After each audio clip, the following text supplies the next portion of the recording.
Mana shu qizni o'ldirib, boshini tanasidan judo qilib, chemadanga solib yondirib yuborgan. Ruminiyalik 30 yoshli Mariya Italiyada eskort bilan shug'ullangan. U bu ish bilan shug'ullanayotganini hech kimdan yashirmagan. Естественно, Mariya juda ham ko'p pul topgan. U eng qimmat joylarga, eng qimmat shaharlarga borib yurgan. Qizlar intiladigan raskoshniy hayot. Mariya o'zini klienti bilan ko'rishgani boshqa shaharga borish kerak bo'ladi. Mariya yo'lga chiqishdan oldin onasiga qo'ng'iroq qiladi, hammasi yaxshiligini, shanba kuni ko'rishishini aytadi.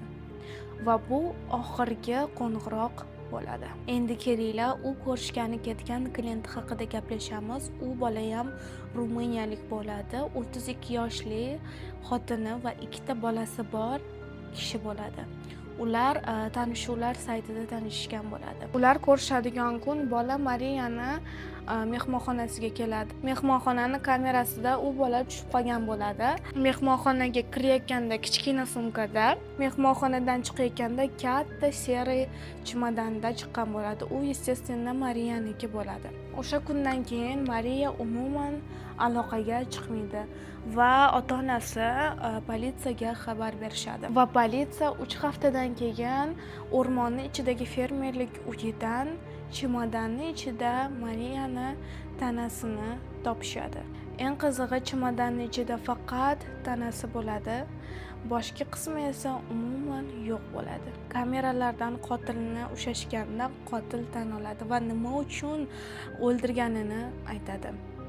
Ular aloqa qilgandan so'ng bola, xotini va bolalari borligini Mariyaga aytadi. Lekin Mariya uni shantaj qilishga tushadi. Agar katta summada pul aytadi, shu pulni bermasang xotiningga hamma bo'lgan narsalarni aytaman deydi. Bola jahli chiqib Mariyani urib o'ldirib qo'yadi va boshini tanasidan mazza qilib kesib, tanasini chemadanining ichiga, boshini esa musorniy paketga solib, undan ustidan benzin quyib yoqib yuboradi. Lekin bu hammasi emas. Eng qizig'i, bu narsani u birinchi marta qilmayotgan bo'ladi. 2024-yil yana bitta eskortnitsani ham shunaqa o'ldirgan bo'ladi.